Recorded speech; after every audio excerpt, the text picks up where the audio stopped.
지난 토요일 새벽기도 시간에는 지혜로운 자의 영향력이라는 제목으로 말씀을 살펴보았습니다. 지혜로운 자는 이웃에게 생명을 얻게 하고 다른 사람도 지혜롭게 하고 또 자녀도 올바로 양육을 할 수 있다고 했습니다.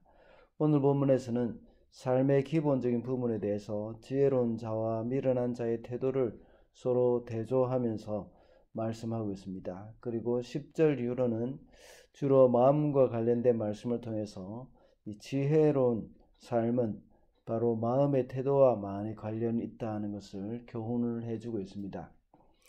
우리의 삶의 태도는 많은 부분에 영향을 미치게 됩니다. 그 중에 가장 두드러진 부분은 일을 하는 것에서 그 삶의 태도가 드러나기도 합니다.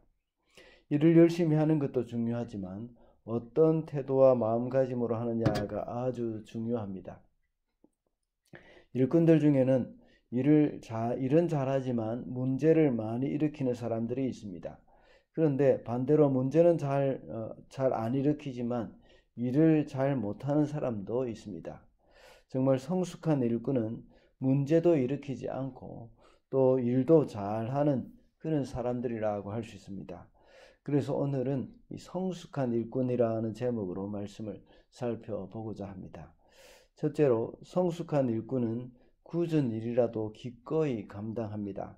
4절 말씀입니다. 소가 없으면 구유는 깨끗하지만 소가 힘을 쓰면 소출이 많아진다. 저도 농촌에서 자랐기 때문에 경험한 일입니다. 저의 부모님은 소를 1마리 또는 2마리 정도씩 키웠습니다. 소를 기르면 외양간이 굉장히 지저분합니다. 소가 거기에 누울 수 있도록 우리는 볏짚을 깔아줍니다. 그런데 소는 화장실 가고 싶을 때 참았다가 이렇게 따로 가서 볼일을 보는 그런 짐승이 아닙니다. 그냥 그 자리에 서서 소변이고 대변이고 가리지 않고 다 이제 볼일을 다 봅니다. 그렇게 되면 깔아준 볏짚과 또 그런 것이 분비물이 굉장히 지저분해지는 겁니다. 그리고 또 소가 먹는 구유도 아주 지저분한데 항상 깨끗하게 해줘야 됩니다. 때로는 거기에다가 대고 볼일을 소가 볼 때도 있습니다. 그래서 깨끗하게 한 후에 거기다가 소가 먹을 음식들을 줄 수 있습니다. 이렇게 소의 구유는 항상 깨끗하게 해줘야 됩니다. 그리고 소의 분비물이 쌓여있는 외양간도 역시 정기적으로 깨끗이 청소를 해줘야 됩니다. 외양간을 한 번씩 청소하고 나면 정말 힘이 듭니다. 몸살이 날 정도입니다. 이것을 다 끄집어내서 거름더미에 쌓아 올려야 합니다. 그런데 소가 없으면 외양간은 항상 깨끗합니다. 더 이상 몸살을 해가면서 청소를 해야 할 이유도 없습니다.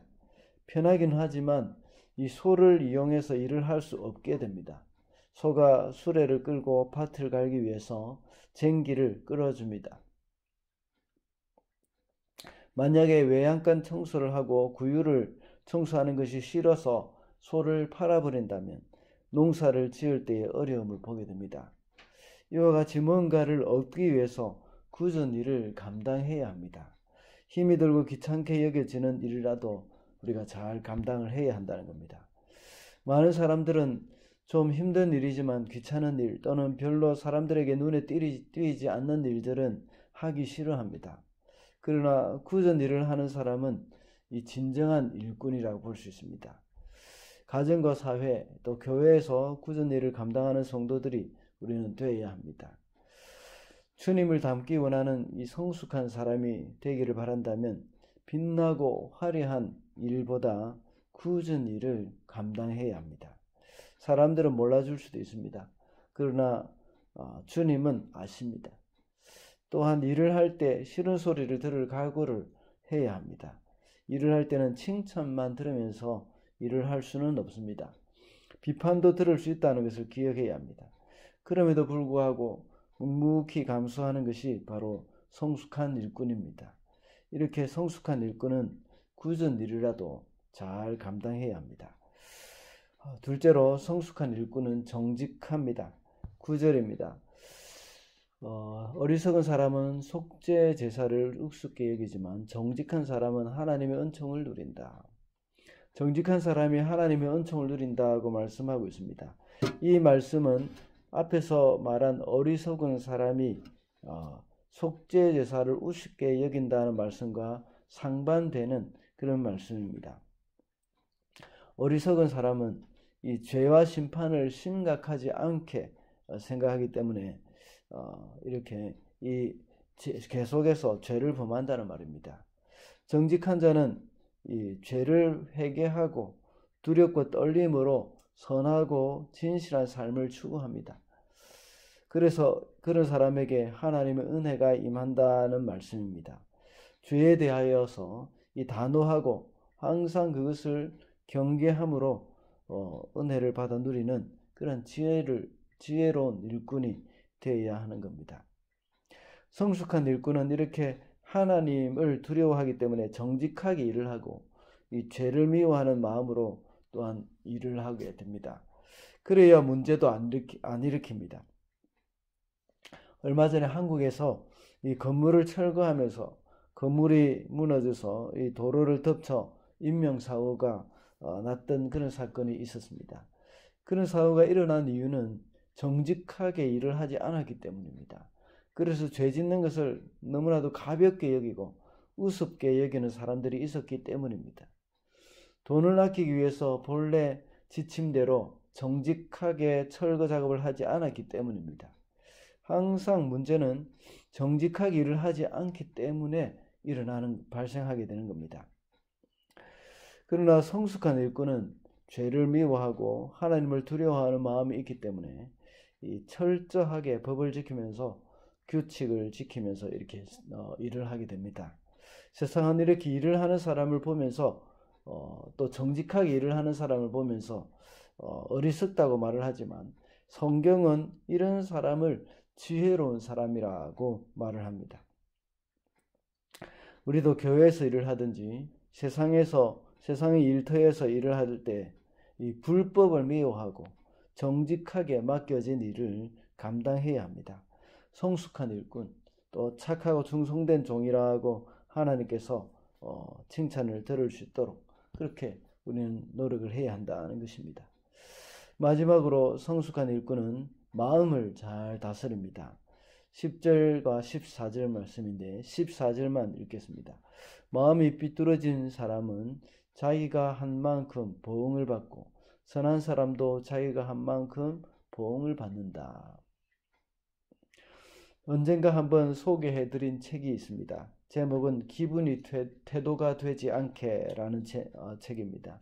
많은 사람들은 감정을 잘 다스리지 못할 때가 있습니다. 그래서 그 사람의 감정을 겉으로 이렇게 다 표출을 하기도 합니다.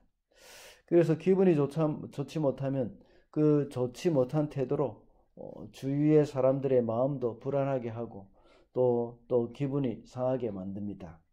또 문을 세게 꽉 닫기도 하고 또 자기가 기분이 좋지 않기 때문에 건드리지 말라는 그런 이렇게 행동을 하기도 합니다. 이것은 성숙하지 못한 태도입니다. 그러나 성숙한 일꾼은 자기의 마음을 잘 다스립니다.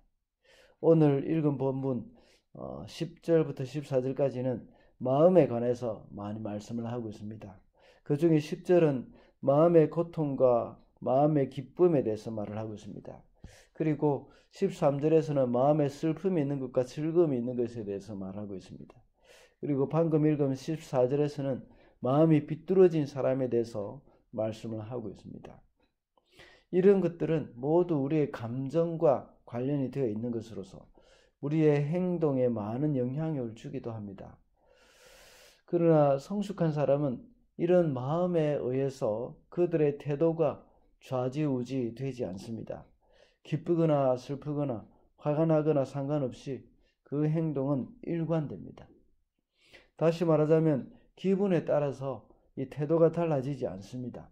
그래서 10절에서는 마음의 고통도 즐거움도 남이 알 수 없다고 말씀하고 있습니다.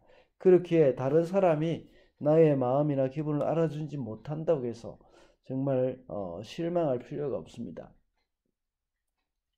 다만 나 스스로가 다른 사람의 마음을 헤아려 주려고 노력을 하면 되는 것입니다. 나의 기분이나 감정은 하나님께 맡기면 됩니다. 그러므로 성숙한 일꾼은 이 마음을 잘 다스려서 기분에 따라서 일하는 태도가 달라지지 않도록 우리가 노력을 해야 하는 겁니다. 말씀을 맺겠습니다. 오늘은 성숙한 일꾼이라는 제목으로 말씀을 살펴보았습니다. 성숙한 일꾼은 굳은 일이라고 하더라도 잘 감당해야 하고 또 정직해야 하며 마음을 잘 다스려야 한다고 했습니다. 오늘도 하나님이 기뻐하시는 성숙한 일꾼으로 살아가시는 저와 여러분이 되시기를 바랍니다.